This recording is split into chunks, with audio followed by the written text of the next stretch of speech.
Hello and welcome to another episode. This week we have Jess Mabie, a holistic health and wellness coach who has been helping people for over 20 years, in person, virtually, ages 8 to 88. In this interview, we talk a lot about what it means to be well inside of ourselves and how she helps people with the fundamentals from the ground up. Everybody, I know that you're going to enjoy this interview just as much as I did, so let's get into it. Hello, everybody. Welcome back for another episode on the channel. So happy to have Jess Mabie here. She's a holistic health and wellness coach. And how are you doing today, Jess? Thanks for joining us. Wonderful, Cara. Thank you so much. It's an honor to be here with you today. Likewise, I met Jess a few weeks back. It was just such a wonderful privilege. We sat down and we just had a wonderful conversation.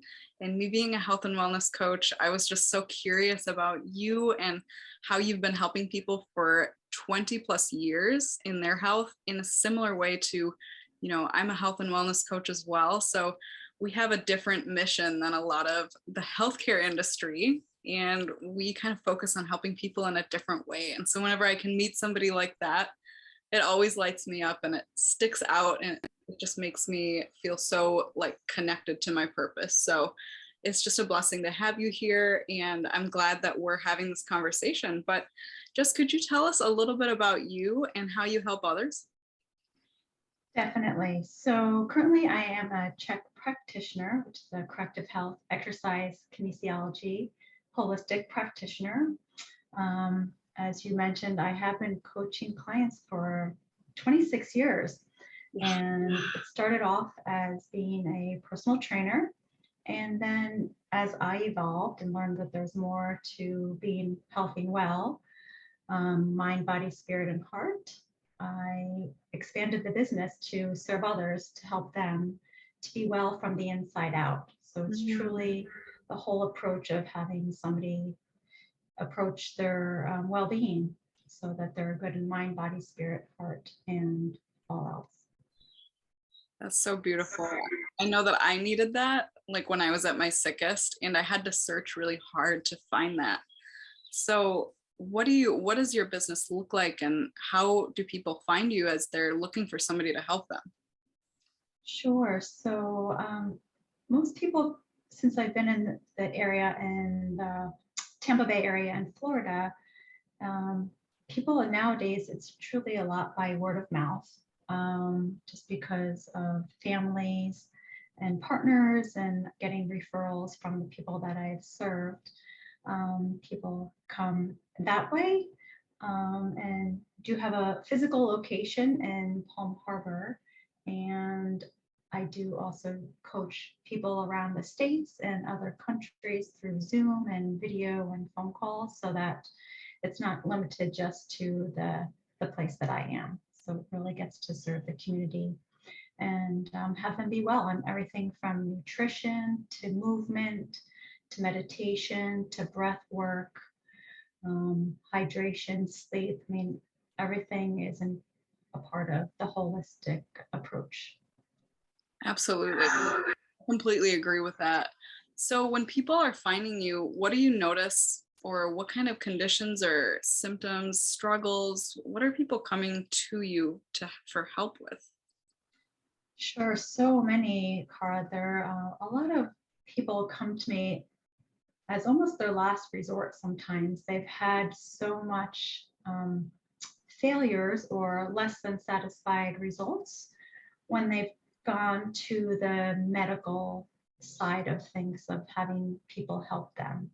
So it's people that have been on prescriptions, that have had surgeries, that have, had test after test, and the prescriptions and surgeries have not healed them as they wanted to. So, and then they recognize that it's sometimes not outside of them where they are to be healed. They are now open to taking responsibility and taking an active approach to having them be healthy and well. And they come to me and I get to support and guide and coach them on the ways that they can take action to have themselves be healthy and well. And it's everything from cholesterol to blood pressure. People are obese, morbidly obese, that have had surgeries, and after their insurance runs out, they're no longer cared for, and they still need to be moving and stretching and strengthening and getting in the right nutrition to help heal them so that they can be just as where they were before, and even sometimes stronger before the surgery. So it's a lot of people that come from, yeah, all sorts of reasons, and a lot of, I mean, and all the ages too. I mean, I have children that come to me, from 8 years old, grandkids of my clients. They know that their kids these days have not been getting as much movement and exercise as they could be. And so just kind of to establish young that how important it is. And for the kids, it's not typically called exercise. We just say it's fun, play, movement. They like to come in and play and, use different modalities to get the body moving functionally. And that's powerful. Like, I almost wanted to say intervention because when people I don't even know what generation 8 years old is now, but there's so many computers, screens, video games, people aren't playing outside as much is something that I've heard. And, especially coming off of that, the pandemic too, people being kind of, shut inside and away from, maybe school or being even encouraged to be outside and out and about, there's something that people are missing. And so that's really powerful. I'm sure that probably feels really good, to feel that you're making a difference in that area.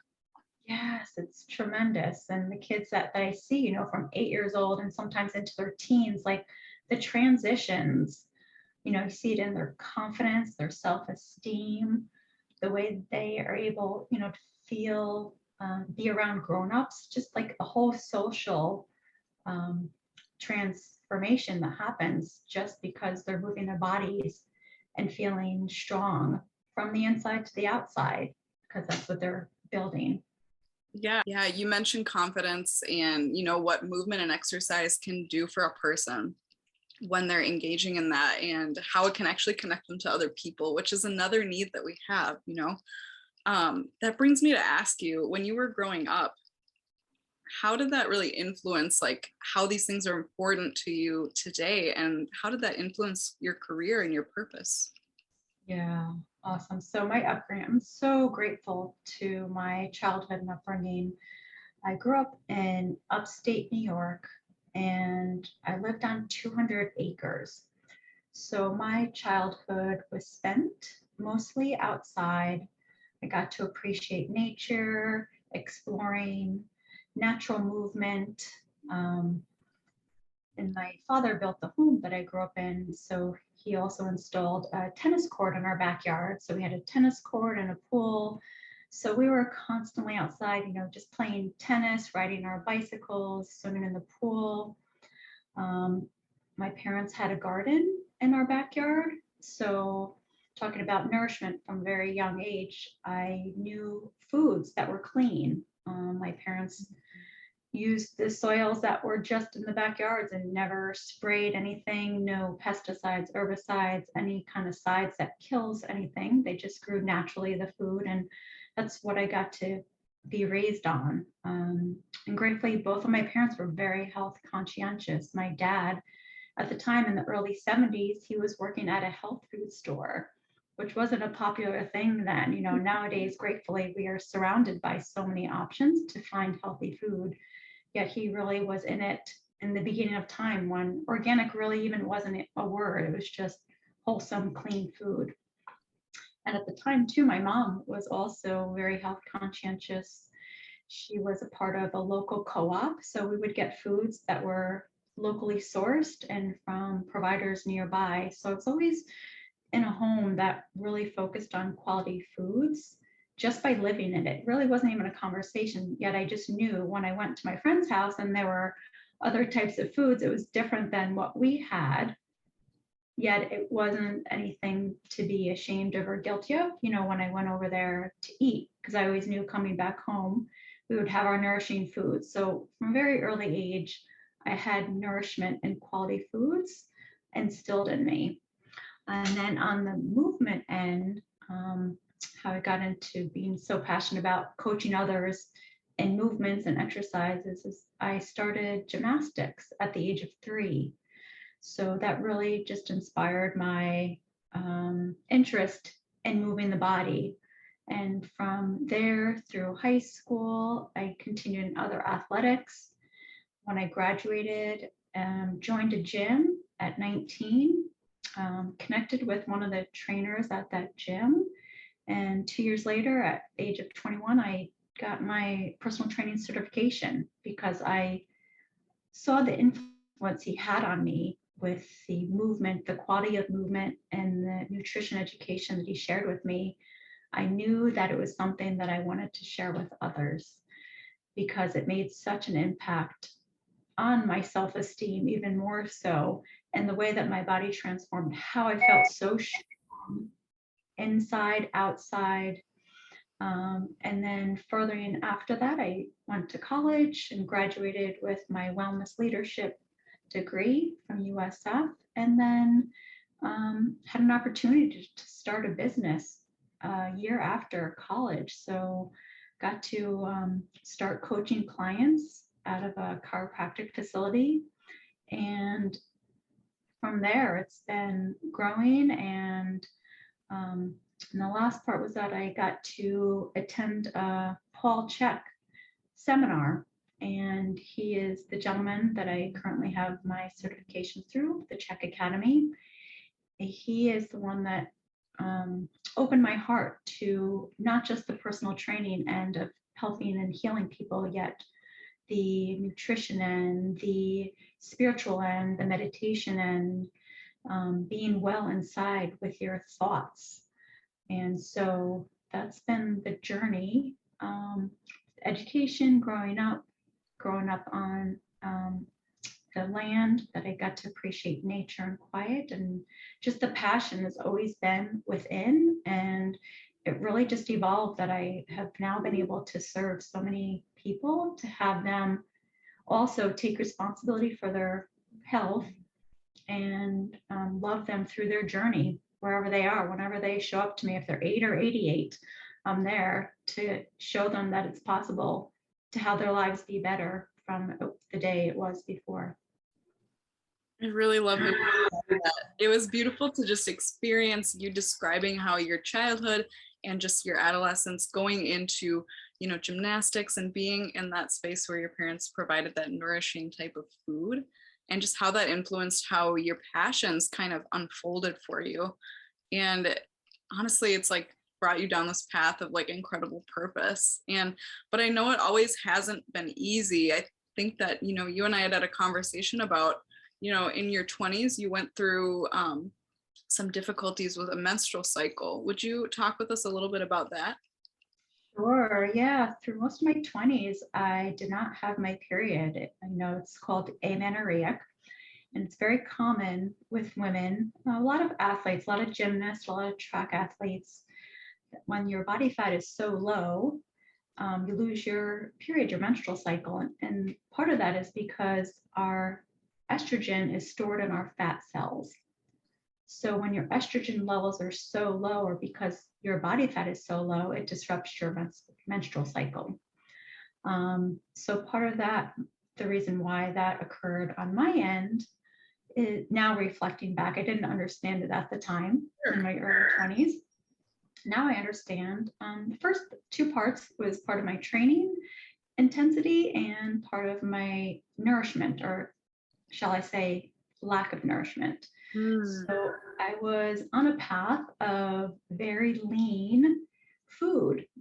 I would do egg whites, get rid of the egg yolk. I would eat lean meats, the chickens all day long, vegetables, barely any fats in my food intake. So it was that time that I thought eating fat equals gaining fat. So I avoided fats, not knowing that that was part of the reason why my body was not functioning as it's supposed to. Women, we are supposed to have our menstrual cycle at least every month. So I didn't do much about it in my 20s because honestly, I was okay with it because it was convenient. I didn't have to have that every month. And at the time, I wasn't thinking about having children. However, as I got towards my later 20s, I realized the health detriments that it could have created. Low fat equals not great cholesterol, and cholesterol is so important for our brain functioning. And so I said, okay, I definitely need to be doing something different. So I started to eat more healthy fats. I put some avocados, I put the egg yolks back into my food intake, started eating red meat. Again, eating quality food to get my hormones back into balance. So it's really a journey of being mindful of the nutrition that I was putting into my body, and taking out the denatured proteins, the whey protein drinks, the food bars that were loaded with every ingredient that didn't make sense to me. So for me, it was an education of learning to read what it is I was eating and knowing what those foods meant. And so just before turning 30, I made it a mission because I thought, okay, this is the time that I could be having babies if I'm going to have children, and I need to get it going. So I put in like 6 months of consistent adding in fats a bit at a time and got the period going. And I've had it ever since. So it really, it took some work. And because I carry a little more body fat, and again, it's not anything that shifted me. It just has me be more healthy, hormonally, for my brain function, and training wise too. Training didn't shift too much. It was truly because of the nourishment. But because I was training consistently, I needed that quality nourishment that I was depriving myself of. Completely. And as you were talking, it made me want to ask you, what else did you notice? I'm sure you had some more improvements besides the regularity in the menstrual cycle. Was there anything else that stood out to you that improved as a result of, focusing on that nourishment and things like adding a little bit more healthy fat, or maybe, a moderate amount? I'm sure every day looked a little bit different for you, but what would you say to that? Definitely the quality of food focus shifted. I've always been focused on eating quality food, yet it's always just to the next level, Cara. It's like just educating myself a little bit more. And it's like I don't ever educate someone on something or support them with something that I haven't experienced myself. Right. So it's like I get to be the one that practices it and puts it into existence before it's something that I get to help someone else grow in their life. So it was just, in addition to getting the menstrual cycle back, I would just say just having, again, the confidence grows another level because I knew that I got to be responsible for the way that my health was going. And so it was just like a great self-loving moment that I got to acknowledge that like I created, right? Like I created myself not having a menstrual cycle. I get to be the creator of being healthy and well and having my hormones function well without taking any drugs or prescriptions, having blood tests done to see how my hormones were. I knew intuitively I was in control of what was happening to my body. And so I took control of getting it well again. And as I said, almost 16 years later, it's been consistent that I've continued having the healthy hormonal cycles. And everyone, I need to all just kind of zone in on what she just said. She said that she got herself into that by certain decisions. And then she had this realization that she was able to create something different for herself, and she could take control and, take the responsibility of her own health to create something that was a different result, that was a more positive result for her. And so I just want you to know that, if you're struggling with something that you don't know the answer to, you always have the power to find an answer. You have the power to, make different decisions and seek the help that you need. So that just, came to me as you were talking, Jess. It seems like a very important thing that I feel like a lot of us need to kind of hold on to as we're struggling through something, because we can actually get pretty in our head about some of these things. And I think one of those things is mental health. And I'm sure that people that you see struggle with not just the physical component, but there's a mental component that comes attached with all these, physical ailments that you're helping people with. A while back, you and I had talked about a concept of the 4 doctors that you'll ever need. And so when it comes down to being well, whether somebody's coming to you struggling with that back pain or struggling with brain fog or struggles with, weight gain, how do you guide them from that place where they're struggling so much down that path to their wellness? Absolutely. Yeah. So this is called the model of the 4 doctors that you'll ever need. And they're Dr. Diet, Dr. Quiet, Dr. Movement, and Dr. Happiness. And so what I do is obviously I have a thorough conversation with my clients, talk about what it is that they need. It's very specific, very individual every single time I have a new client in. And then we have the path of going down each of the 4 doctors. And as I mentioned earlier, it's like a lot of the clients have come to me because they have seen other type of doctors and they did not have the results that they were seeking. And I totally support doctors because I know how valuable they are. And sometimes things that they share work tremendously and sometimes they don't. So again, everybody has a purpose to healing others. So when they come to me, so the first doctor we will talk about is Dr. Diet. And so we have a whole conversation about the quality of food, organic versus non-organic, genetically modified versus non-genetically modified.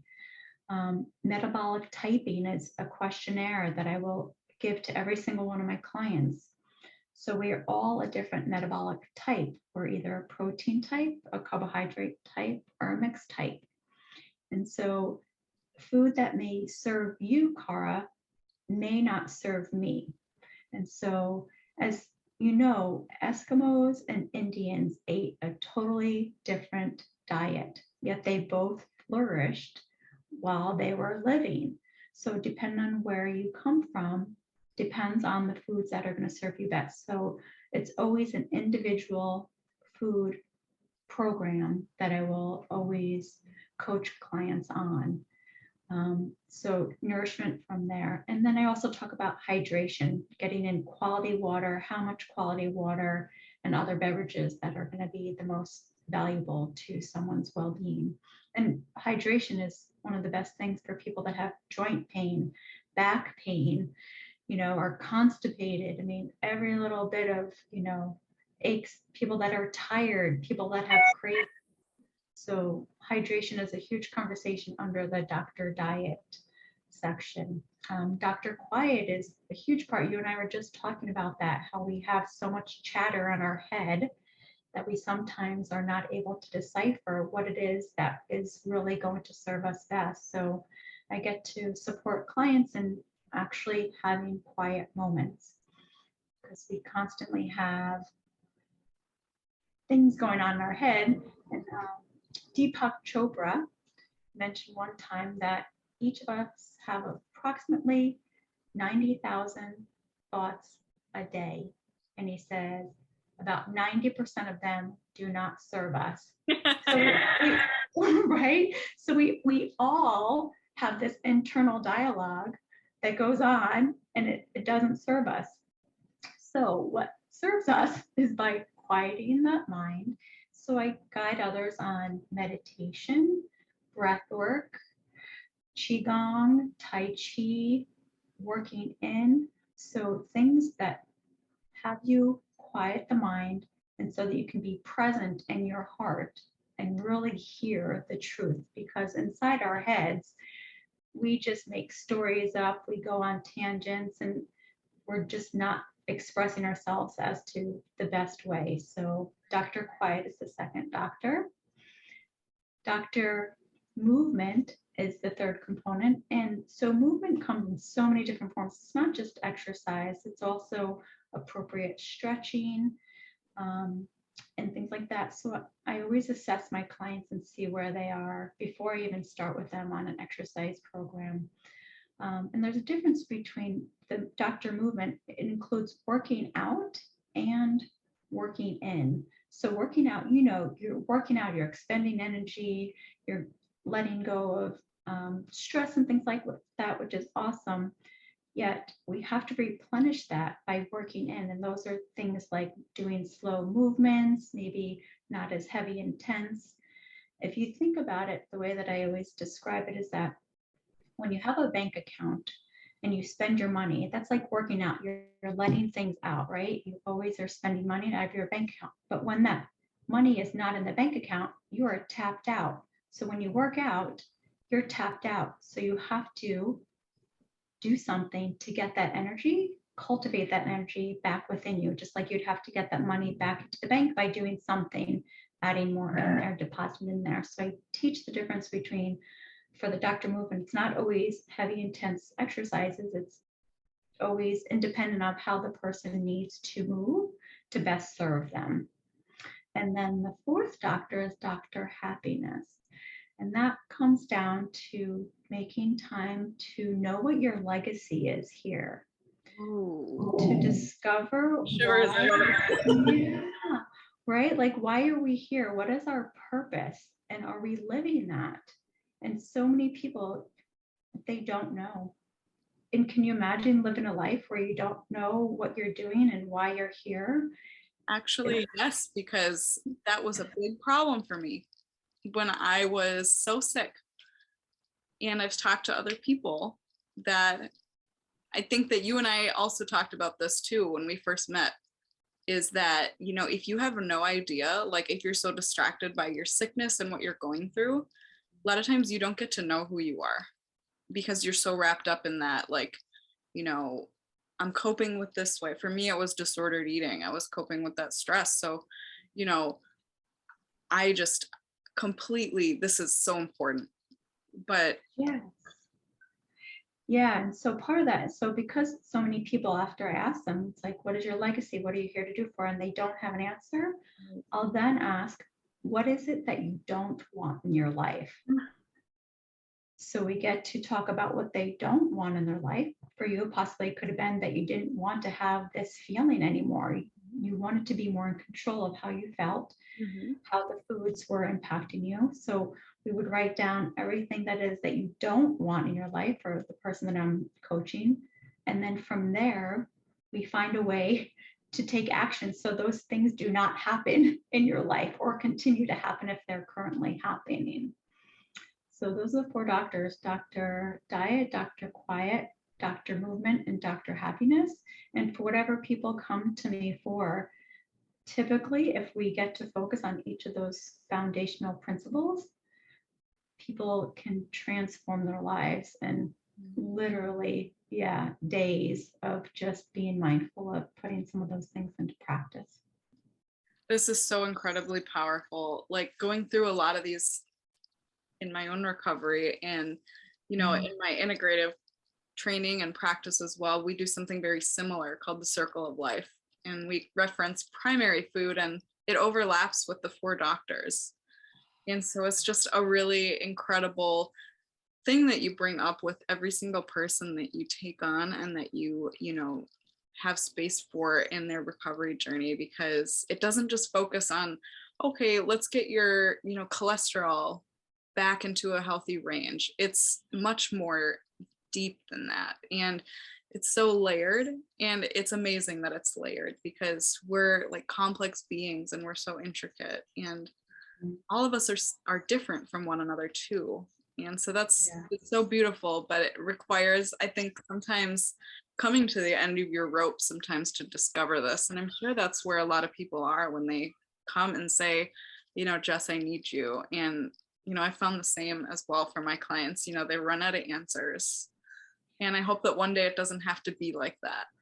that people No. won't reach the end of their rope before finding somebody Right. to help them. But, as we're coming to the end of our interview, I always like to ask the guest on a question.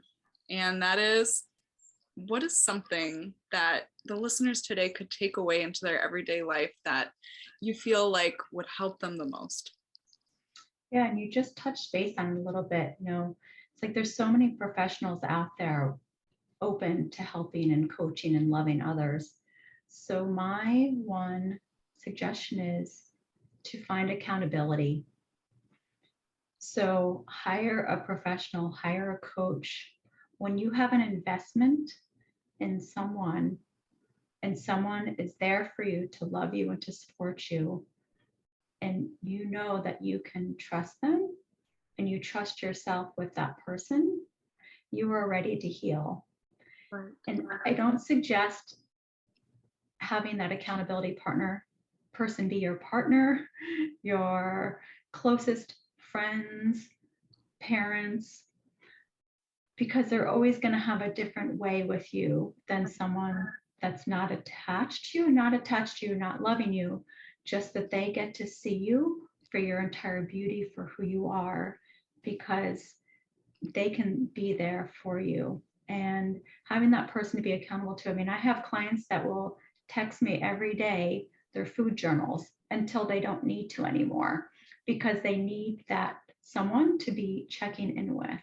So find someone that you're safe with, someone that is going to listen to you and that has your best interest. It's always going to be that person where you have that connection. As you know, it's a connecting business that we get to have with our clients. It's like you have to have, and it has to be mutual.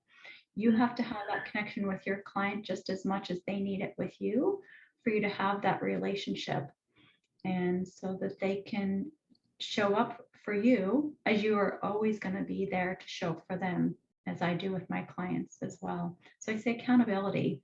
Just find that certain someone, and where there's so many professionals, it doesn't have to be you or I. There's all sorts of holistic healers and coaches that want to be there for you.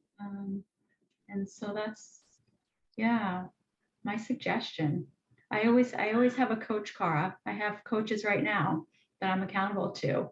I will never not have a coach in my life, because I always want to be stronger, more well, healthy, and inside as great as I can be. So I know that there's always someone there that knows more than I do, and I want to reach that person so that person continues to grow me up as I am there. Yeah, and that's actually, you just touched on something that I find to be a principle for me. And that's, if you're not sure if somebody is right for you as you're looking for your accountability person, maybe just ask them a question like, do you have any mentors in your life that guide you? Because, you always want somebody helping you that's also committed to growth themselves too. So I was thinking about that as you were talking, because I was also just reflecting. I'm like, oh yeah, I have mentors. I have a coach too. So it's like, it's very true. Yeah, we want to be like growth minded. We want to keep pushing forward, because we don't just stop at a certain place. We're always growing. Also, our bodies are changing, and also like taking care of ourselves as we age too, just to ensure that we're operating at the most optimum level that we can for ourselves. And so, Jess, I just thank you so much for spending time with us today. I just loved having this conversation. I think this is one of my favorite conversations to ever have, like just around health and holistic, like healing and wellness. And now I want to know, where can we find you when people are ready to work with you? Where do they find you? Awesome. Yeah. So they can reach me. I have a website. It's jessmabie.com, JESSMABIE.com. Or you can email me at healthybodies1@gmail.com. I'm going to put these in the show notes for this episode, or the comment section if you're watching on YouTube. Everybody, definitely connect with Jess. Jess has been nothing but a light to me, and I know that she's been a light to you today during this interview. So thank you, everybody, and we'll see you next time.